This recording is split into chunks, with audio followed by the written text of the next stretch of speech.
সুনামগঞ্জের দোয়ারা বাজার বাগানবাড়ির সীমান্তে ভারতীয় বিএসএফের গুলিতে এক বাংলাদেশি নিহত।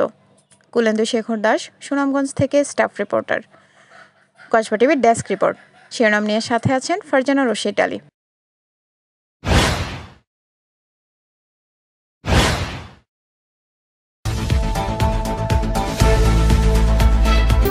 কসবা টিভি, হৃদয়ে বাংলা। সুনামগঞ্জের দোয়ারা বাজারের বিএসএফের গুলিতে এক বাংলাদেশি নিহত হয়েছেন। শনিবার ভোররাতে জেলার দোয়ারা বাজার উপজেলার বাগানবাড়ি সীমান্ত এলাকায় ভারতীয় সীমান্ত বাহিনী বিএসএফের গুলিতে এক ব্যক্তি নিহত হন। নিহতের নাম মোহাম্মদ শফিকুল ইসলাম। তিনি উপজেলার লক্ষ্মীপুর ইউনিয়নের ভাঙাপাড়া গ্রামের বাসিন্দা। পুলিশ ও স্থানীয় সূত্রে জানা যায়, শনিবার ভোররাতে দোয়ারা বাজার উপজেলার ভারত-বাংলাদেশ সীমান্ত এলাকা বাগানবাড়ির সীমান্ত দিয়ে ভারতে অনুপ্রবেশ করে অবৈধভাবে ভারতীয় চোরাই গরু আনতে যায় শফিকুল ইসলাম নামে ওই চোরা কারবারি। তখন ভারতীয় বিএসএফ বিষয়টি দেখতে পেয়ে ধাওয়া দিলে চোরা কারবারিরা বিএসএফকে লক্ষ্য করে পাথর ছুঁড়ে মারলে ভারতীয় সীমান্ত বাহিনী চোরা কারবারিদের উপর গুলি চালালে সেই গুলিতে শফিকুল ইসলাম গুরুতর আহত হয়।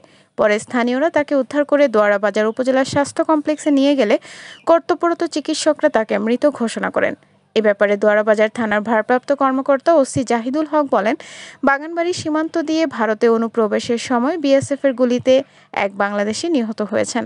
মূলত তার গুলিটি বুক বরাবর লেগেছে। তিনি আরও বলেন, রাতের আধারে সীমান্ত দিয়ে ভারত থেকে অবৈধ পথে গরু আনতে গিয়ে মূলত এই ঘটনাটি ঘটেছে।